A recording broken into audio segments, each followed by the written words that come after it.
let's be honest, I do not have $400 every time my daughter wants to get her hair done, okay? I really don't. Baby, I'm talking crazy. I need you right in my space. That I need it, baby. I'm late, but I still can check in with you. I know that I need my friend, but I. Hey, my sweethearts, welcome back to my channel. Today I'm actually gonna do a knotless braiding tutorial. Now, let's be honest, I do not have $400 every time my daughter wants to get her hair done, okay? I really don't. So, if you want to come along and watch what I do and watch me just slay this hair, once again, I'm not a professional. I just know how to braid. That's it. And, you know, watch this little step-by-step tutorial. And if you like what you see, keep on watching. Okay, guys, we have the Shine and Jam gel. Not too much though. This is the conditioning gel, the extra hold. We also have the clips when you want to divide the hair so it's not in the way. And of course I have my comb. And we got the curls for the ends. That happens when you when you dip them in the hot water. Yep, it's all curly at the end. Okay, without further ado, let's begin.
Alright, so we are halfway to the top of the head.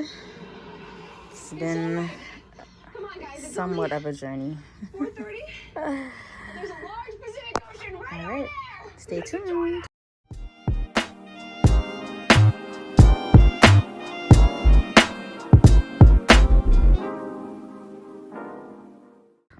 Alright, so we are at the top. It's been a journey, guys. It's been a journey. So what do you think this far? Woo, my fingers. But we're almost there.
Yep, and it's just gonna soak in there. Usually I would have what are those things called, the containers, but I don't have it right now, so I'm using this plastic bowl and I filled it with the hot water. Hey my sweethearts, let me know how I did. This is the end of our little mini hair journey. Don't forget to like, comment, and subscribe. Thanks for watching. Love you. And don't be shy, come on back if you want to see more videos.